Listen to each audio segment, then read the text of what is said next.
Back. Renuka ಸ್ವಾಮಿ ಕೊಲೆ ಪ್ರಕರಣದಲ್ಲಿ ಭಾಗಿಯಾಗಿದ್ದ ಆರೋಪಿಗಳಿಗೆ ಕೊನೆಗೂ 6 ತಿಂಗಳ ಸುದೀರ್ಘ ಹೋರಾಟದ ಬಳಿಕ ಬಿಡುಗಡೆ ಭಾಗ್ಯ ಸಿಗ್ತಾ ಇದೆ.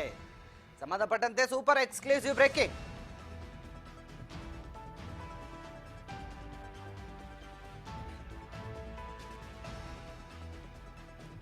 ಆರು ತಿಂಗಳ ಬಳಿಕ ಯಜಮಾನ ಚಿತ್ರದ ನಟ ದರ್ಶನ್ಗೆ ಸಿಕ್ತು ಬಿಡುಗಡೆ ಭಾಗ್ಯ.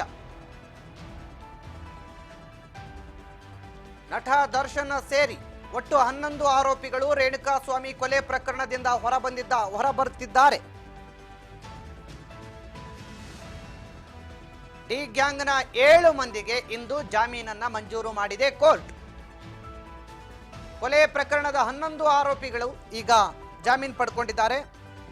ಈ ಪ್ರಕರಣದಲ್ಲಿ ಇಂದು A1 ಆರೋಪಿ ಆಗಿರುವಂತಹ ಪವಿತ್ರ ಗೌಡ, A2 ಆರೋಪಿ ಆಗಿರುವಂತಹ ದರ್ಶನ್, ಪ್ರದೋಷ್, ಅನುಕುಮಾರ್, ಲಕ್ಷ್ಮಣ್, ನಾಗರಾಜ್ ಹಾಗೂ ಪ್ರದೋಷ್ ಇವರೆಲ್ಲರಿಗೂ ಕೂಡ ಈಗ ಸದ್ಯ ಹೈಕೋರ್ಟ್ನಿಂದ ಬಿಗ್ ರಿಲೀಫ್ ಸಿಕ್ಕಿದೆ. ಇದರಲ್ಲಿ ನಾಗರಾಜ್ ಒಟ್ಟು 7 ಜನ ಆರೋಪಿಗಳು ಇವತ್ತು ಜೈಲಿನಿಂದ ಹೊರಬರೋದಿಕ್ಕೆ ಬೇಕಾಗಿರುವಂತ ರಿಲೀಫ್ ಅನ್ನ ಪಡ್ಕೊಂಡಿದ್ದಾರೆ. 6 ತಿಂಗಳಿಂದ ಸುದೀರ್ಘ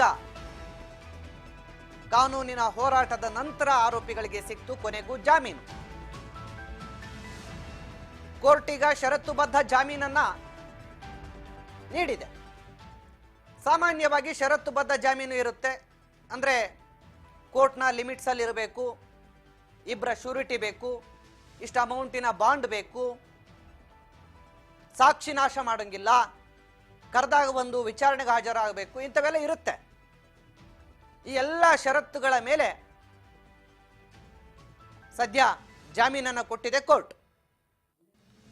ಅಧಿಕೃತ ಜಾಮೀನಿನ ಪತ್ರ ಸಿಗಬೇಕು. ಸಿಕ್ಕ ನಂತರ ಪರ್ಟಿಕ್ಯುಲರ್ ಆಗಿ ಯಾವೆಲ್ಲ ಷರತ್ತುಗಳನ್ನು ಹಾಕಲಾಗಿದೆ ಜಾಮೀನು ಕೊಡೋದಕ್ಕೆ ಅಂತ ಗೊತ್ತಾಗತ್ತೆ.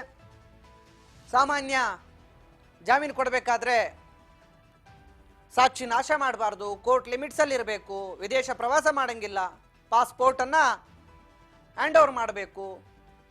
ಸಾಕ್ಷಿ ನಾಶ ಮಾಡೋಕೆ ಹೋದ್ರೆ ಮತ್ತೆ ಗಂಭೀರ ಪರಿಸ್ಥಿತಿಯನ್ನು ಎದುರಿಸಬೇಕಾಗತ್ತೆ. ನಾವು ಕರೆದಾಗೆಲ್ಲ ಬರಬೇಕು, ವಿಚಾರಣೆಗೆ ಎದುರಿಸಬೇಕು, ಕೋರ್ಟ್ಗೆ ಇಷ್ಟು ತಿಂಗಳಿಗೆ ಒಂದ್ಸರಿ ಬಂದು ಹಾಜರಾಗಬೇಕು. ಇಂಥದ್ದೆಲ್ಲ ಇದ್ದೇ ಇರುತ್ತೆ. ಸಾಮಾನ್ಯವಾಗಿ ಇಬ್ಬರ ಶ್ಯೂರಿಟಿ ತಗೊಂಡಿರ್ತಾರೆ, ಒಂದಿಷ್ಟು ಬಾಂಡ್ ತಗೊಂಡಿರ್ತಾರೆ, ಹಿಂಗೆಲ್ಲ ಇರುತ್ತೆ.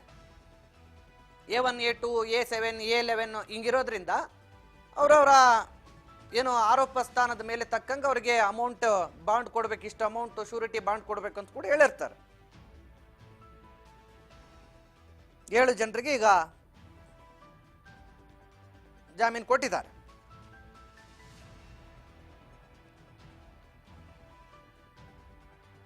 ಹೈಕೋರ್ಟ್ನಿಂದ ವಿಧಿಸಿರುವಂತಹ ಷರತ್ತುಗಳನ್ನು ಸೆಷನ್ಸ್ ಕೋರ್ಟ್ಸ್ ಅಲ್ಲಿ ಕಂಪಲ್ಸರಿ ಪೂರ್ಣಗೊಳಿಸಬೇಕು. ನೋಡಿ, ತಲಾ 2 ಶ್ಯೂರಿಟಿಗಳನ್ನ ಕೊಡಬೇಕು. ತಲಾ 2 7 ಆರೋಪಿಗಳು ಇಬ್ಬಿಬ್ರು ಶ್ಯೂರಿಟಿಗಳನ್ನು ಕೊಡಿಸ್ಬೇಕಾಗತ್ತೆ. ಅದಾದ ಬಳಿಕ ಬಿಡುಗಡೆ ಭಾಗ್ಯ ಸಿಗತ್ತೆ. ಅಕಸ್ಮಾತ್ ಏನಾದರೂ ಆದೇಶ ಪ್ರತಿ ಅಂದ್ರೆ ಕೋರ್ಟ್ನಿಂದ ಈಗ ಜಾಮೀನು ಸಿಕ್ಕಿರುವಂಥ ಆದೇಶ ಪ್ರತಿ ಇವತ್ತೇ ಸಿಕ್ಕರೆ ಆರೋಪಿಗಳ ಪರ ವಕೀಲರಿಗೆ